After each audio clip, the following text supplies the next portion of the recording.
Hello bachcho. Let's read the question. Answer of the following questions help you to understand the difference between the Thomson model and Rutherford model.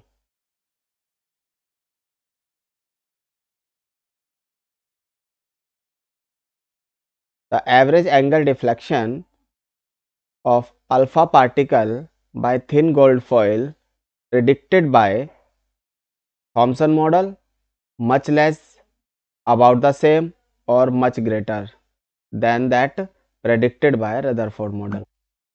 इसमें पूछा गया है average angle deflection. तो average angle deflection जो होता है, average angle deflection of deflection, ठीक है, ये बेटा दोनों में, थॉमसन मॉडल में भी और रदरफोर्ड मॉडल में, दोनों में अप्रॉक्सीमेटली सेम होता है, ठीक है। तो इसलिए अबाउट सेम आएगा, ठीक है, बिल्कुल सेम, लगभग लगभग सेम होता है, इसलिए हम इसको same average angle deflection, average angle of deflection same लेते हैं, ठीक है। दूसरा कहता है is the probability of backward scattering, is the probability of backward scattering, मतलब जो रिपल्शन होता है, जैसे अल्फा पार्टिकल है और ये न्यूक्लियस है एटम का, इसके बीच में क्या होगा, रिपल्शन होगा। जैसे ये इसके पास आएगा तो एक कुछ डिस्टेंस तक आता है जिसको क्लोजेस्ट अप्रोच बोलते हैं, और उसके बाद ये रिपेल होगा या 90 डिग्री से ज़्यादा एंगल पे ऐसे होगा। तो is the backward scattering, the scattering of alpha particle greater than 90 degree predicted by Thomson model, much less, about same, और much greater than that predicted by Rutherford model. तो it is the much less, B का answer क्या हो जाएगा, ये much less होता है, ठीक है। रदरफोर्ड मॉडल में ऐसी स्कैटरिंग हमें देखने को नहीं मिलती, ठीक है।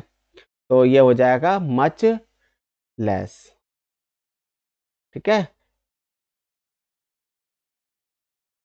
कि जो प्रोबेबिलिटी ऑफ बैकवर्ड स्कैटरिंग है वो मच लेस होती है in Thomson model than the Rutherford model. फिर उसके बाद सी पार्ट क्या कहता है इसका, कीपिंग अदर फैक्टर फिक्स्ड, सब चीजें फिक्स कर दी हमने। It is found experimentally that small thickness t, small thickness किसकी, अल्फा पार्टिकल की, ठीक है, the number of alpha particle scattered moderate angle is proportional to T.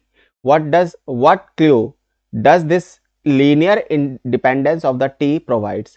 देखो होता क्या है कि ये जो स्कैटरिंग होने के बाद पार्टिकल लीनियर डायरेक्शन में मूव करता है, ठीक है। तो जितना ज्यादा थिकनेस होगा अल्फा पार्टिकल का, उतने ही ज्यादा कोलिजन के, मोर थिकनेस, ठीक है, मोर थिकनेस होगा तो उतनी ही ज्यादा कोलिजन की प्रोबेबिलिटी बढ़ जाएगी, ठीक है।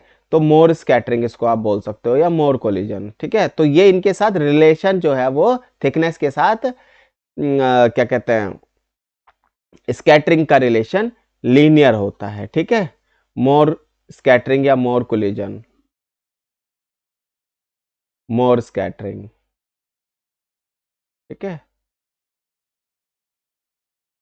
फिर आता है आपका डी पार्ट।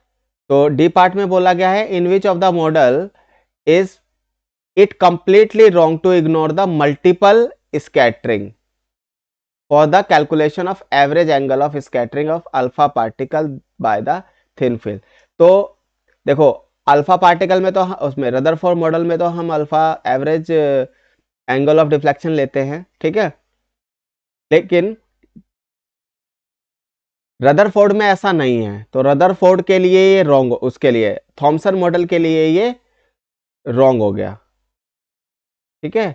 रदरफोर्ड मॉडल में तो एवरेज ही अल्फा, मतलब स्कैटरिंग हमें लेनी पड़ेगी, एवरेज एंगल लेना पड़ेगा of deflection, because single collision कभी भी, या सिंगल कोलिजन कभी स्कैटरिंग को डिफाइन नहीं कर पाता, इसलिए हमें नंबर ऑफ स्कैटरिंग लेना पड़ेगा और फिर उनका एवरेज लेकर के हम average angle of scattering calculate करते हैं। तो थॉमसन मॉडल में ये रॉन्ग है, it is wrong in Thomson model.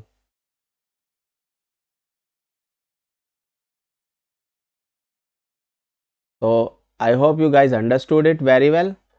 Thank you.